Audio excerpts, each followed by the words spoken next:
past couple of years. But I truly fear there is no safe place in our country right now. Nowhere that families are safe. I also fear there soon won't be anything left of the country we're all working so hard to protect. I also wonder why we're expected to put so much faith in the Americans. These aren't their homes, their families, their children. I don't mean to sound so harsh, but I am weary, dear diary, and dare only share these thoughts with you. Unlike so many others, I can't put all my faith in the Americans. If they really cared about us, about what has been happening the past 2 years, they would have arrived long ago, long before our cities and villages were little more than piles of rubble, and long before our children became orphans. Those planes flying overhead scare me, almost as if I somehow know one of those planes will change my life forever.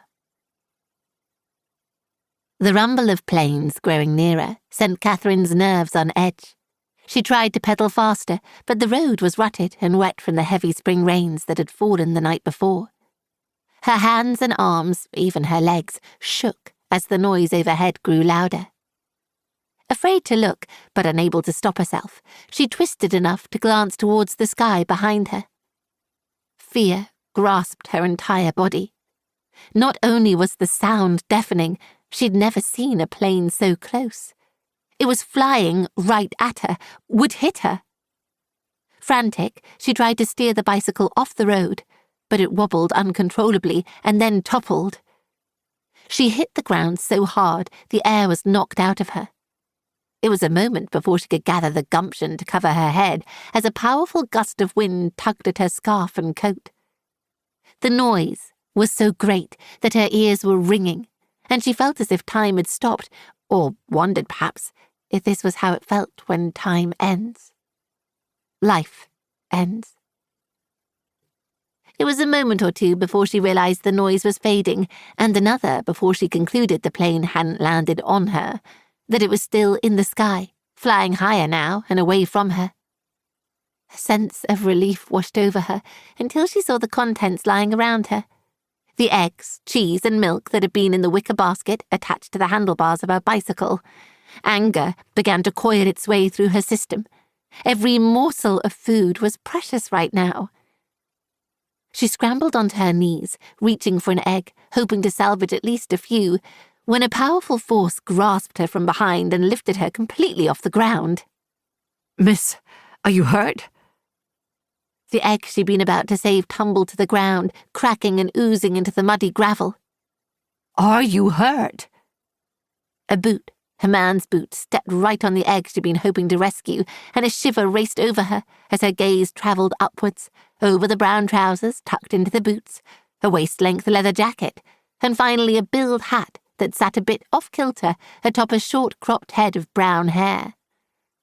Twisting, she broke the hold he had on her, and stepped aside, trying hard to swallow. "No, I'm not hurt." He was tall, very tall. She had to swallow again. "I'm sorry." He gestured towards the plane disappearing into the horizon. "Rooster wasn't trying to scare you. He was fooling with us." "Fooling?" He pointed towards an army vehicle, an American one. "Yes. The pilots do that once in a while, fly low over one of the jeeps, just as a joke." The two dimples that formed, one in each cheek as his grin grew wider, showed just how humorous he found the situation. She didn't find anything about any of this funny, not in the least. "A joke?" Anger rippled every nerve in her body. "With an aeroplane!" He shrugged slightly. "Yes, I'm really sorry. I'm sure he didn't see you." So mad she wanted to scream, Catherine took a deep breath and glanced towards the ground, trying to gather her wits and nerves into some sort of semblance. "Are you sure you're all right? Nothing's broken, is it?" No, she wasn't all right. She'd nearly been scared to death. He frowned as he gazed to the ground near his feet. Anger had her hands balling into fists. Disgusted, she snapped. "What's broken? Ruined is a week's worth of food." "That's hardly a week's worth of food," he said.